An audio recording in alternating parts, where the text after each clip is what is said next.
Hi all, അസ്സലാമു അലൈക്കും.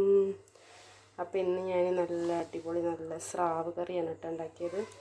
പക്ഷെ കറി തിളക്കുമ്പോഴാണ് വീഡിയോയുടെ ഓർമ്മ വരുന്നത്. അപ്പോൾ പിന്നെ അതിൻ്റെ റെസിപ്പി ഒന്നും കാണിക്കാൻ പറ്റിയില്ല. അപ്പോൾ ഇൻഷാ അല്ലാഹ് അടുത്ത സ്രാവ് കറി വെക്കുമ്പോൾ ഞാൻ എങ്ങനെയാണ് വെക്കൽ എന്നുള്ളത് കാണിച്ചു തരാം കേട്ടോ. ഒന്ന് സ്രാവ് കറിയും കൂർക്കുപ്പേരിയാണ്. ഞാൻ കൂർക്കൊക്കെ തൊലിയൊക്കെ കളഞ്ഞ് ഞാൻ കുക്കറിൽ ഒരൊറ്റ വിസിലടിക്കാൻ വേണ്ടിയിട്ട് കുറച്ച് വെള്ളം ഉപ്പും കൂടെ വെച്ചിട്ടാണ് കേട്ടോ. ആ കൂർക്ക ഒരു വിസിലടിച്ചു. അപ്പം നമ്മൾ കുറച്ച് ഉള്ളി പച്ചമുളകൊക്കെ ഇട്ടിട്ട് ഒന്ന് താളിച്ചെടുക്കാം, വറവിടാം.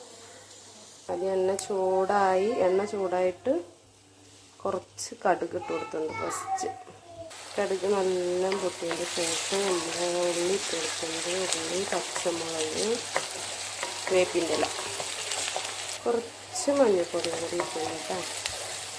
പിന്നെ കുറച്ച് ഉപ്പും.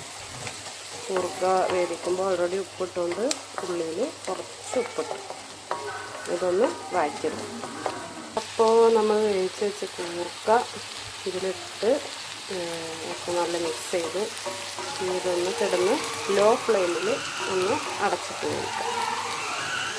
അപ്പോൾ ഇതാ നമ്മൾ നല്ല അടച്ച് വെച്ചിട്ടുണ്ട്, ലോ ഫ്ലെയിമിലാക്കി വെച്ചിട്ടുണ്ട്. ഇനി അതൊന്ന് അതിൽ കിടന്ന് ഒന്ന് സെറ്റാവട്ടെ.